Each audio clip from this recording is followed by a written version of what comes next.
क्या एक इंसान की लाइफ सिर्फ एक सेकंड में टूट सकती है और अगर टूट जाए तो क्या वो दोबारा खुद को बना सकता है। ये स्टोरी है एक ऐसे लड़के की जिसका सपना ऑलमोस्ट खत्म हो गया था, लेकिन उसने दुनिया को एक ऐसा सीक्रेट बताया जो लाखों लोगों की लाइफ चेंज कर गया। एक नॉर्मल स्कूल डे था। स्कूल बेसबॉल प्रैक्टिस चल रही थी, फ्रेंड्स मस्ती कर रहे थे, सब कुछ नॉर्मल लग रहा था। किसी को आइडिया भी नहीं था कि कुछ ही सेकेंड्स में एक डेंजरस एक्सीडेंट होने वाला है। एक प्लेयर ने फुल पावर से बेसबॉल बैट स्विंग किया, लेकिन बैट उसके हाथ से स्लिप हो गया और वह बैट हवा में सीधा उड़ता हुआ एक लड़के के फेस पर जा लगा। इम्पैक्ट इतना डेंजरस था कि उसका नोज टूट गया, स्कल फ्रैक्चर हो गई, ब्रेन डैमेज हो गया और उसकी आंखों के आसपास की गूंज तक टूट गई। उस वक्त उसे समझ भी नहीं आ रहा था कि क्या हुआ है। वो बस कंफ्यूज्ड खड़ा था। उसके क्लॉथ्स खून से भर चुके थे। क्लासमेट्स उसे सपोर्ट करके नर्स ऑफिस ले गए, लेकिन हर मिनट डेंजरस होता जा रहा था। नर्स ने सिंपल क्वेश्चंस पूछने स्टार्ट किए। कौन सा ईयर चल रहा है? उसने गलत आंसर दिया। अमेरिका का प्रेसिडेंट कौन है? फिर गलत आंसर। तुम्हारी मॉम का नाम क्या है? और सबसे शॉकिंग मोमेंट, वो 10 सेकंड तक अपनी माँ का नाम तक याद नहीं कर पाया। उसका ब्रेन रैपिडली स्वेल हो रहा था और कुछ ही देर बाद वह बेहोश हो गया।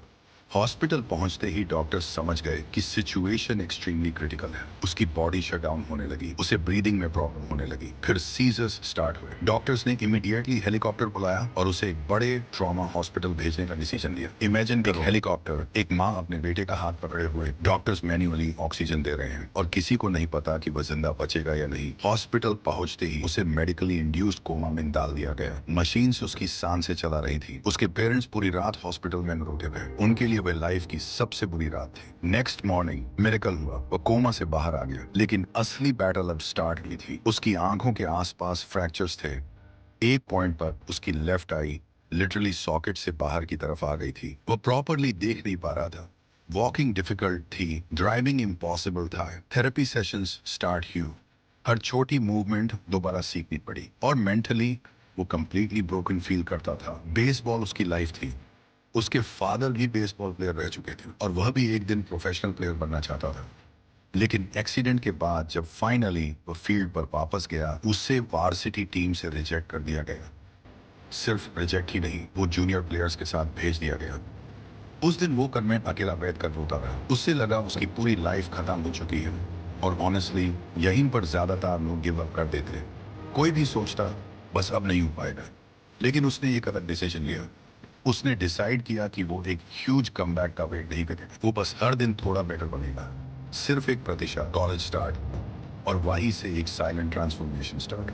जब दूसरे स्टूडेंट्स लेट नाइट गेम्स खेलते थे, वो जल्दी सोता था। जब लोग रूम्स मैसी रखते थे, वो अपना रूम क्लीन करता था। रोज स्टडी, रोज वर्कआउट, रोज डिसिप्लिन। कोई ड्रामेटिक मोटिवेशन नहीं, कोई ओवरनाइट सक्सेस नहीं, बस small habits, repeat repeat repeat. सबसे इंटरेस्टिंग बात, शुरू में कुछ भी चेंज होता हुआ नहीं दिखा। ना ह्यूज सक्सेस, ना इंस्टेंट रिजल्ट्स, ना कोई मिरेकल। और यही वो फेज होता है जहां मोस्ट पीपल क्विट कर देते हैं, क्योंकि जब हार्ड वर्क का रिजल्ट नहीं दिखता तब इंसान टूटने लगता है। लेकिन उसने कंसिस्टेंसी नहीं छोड़ी और धीरे धीरे उसकी बॉडी स्ट्रांग होने लगी, कॉन्फिडेंस वापस आने लगा। वह बेसबॉल टीम का इंपॉर्टेंट प्लेयर बन गया, फिर टीम कैप्टन बना, फिर अवार्ड्स जीते और एक दिन वही लड़का जो कभी कोमा में था यूनिवर्सिटी का टॉप एथलीट बन गया। लेकिन स्टोरी यहाँ भी खत्म नहीं हुई। उसने एक और हैबिट स्टार्ट की, राइटिंग। हर वीक बस 2 आर्टिकल्स, बस इतना ही। कोई फॉलोअर्स नहीं, कोई फेम नहीं, कोई गारंटी नहीं, लेकिन उसने लिखना कंटिन्यू रखा। Week after week, month after month, year after year. और फिर थाउजेंड्स लोग उसकी राइटिंग पढ़ने लगे, फिर लाखों। बिग कंपनीज उसे इनवाइट करने लगी, स्पोर्ट्स टीम्स उसकी एडवाइस फॉलो करने लगी और धीरे धीरे वो दुनिया के सबसे फेमस सेल्फ इंप्रूवमेंट ऑथर्स में से एक बन गया। उसने दुनिया को एक पावरफुल लेसन दिया, tiny habits change your life. लोग सोचते हैं सक्सेस एक बड़ा मोमेंट होता है, लेकिन रियलिटी सक्सेस साइलेंटली बिल्ड होती है, रोज की स्मॉल चॉइसेस से, रोज के डिसिप्लिन से, रोज के टाइनी इंप्रूवमेंट से। अगर तुम हर दिन सिर्फ 1% बेटर बनते हो तो एक साल बाद तुम ऑलमोस्ट कंप्लीटली डिफरेंट इंसान बन सकते हो। और इसीलिए उसने कहा, you do not rise to the level of your goals, you fall to the level of your systems. मतलब सिर्फ ड्रीम्स इनफ नहीं होते, सिस्टम्स इंपॉर्टेंट होते हैं, डेली हैबिट्स इंपॉर्टेंट होती है, क्योंकि फ्यूचर तुम एक दिन में नहीं बनाते, तुम फ्यूचर को डेली रूटीन से बिल्ड करते हो। और शायद इसीलिए एटॉमिक हैबिट्स सिर्फ एक बुक नहीं है, ये एक रिमाइंडर है कि चाहे तुम्हारी लाइफ कितनी भी ब्रोकन क्यों ना लगे, स्मॉल हैबिट्स तुम्हें दोबारा बिल्ड कर सकती है, स्लोली, साइलेंटली, पावरफुल।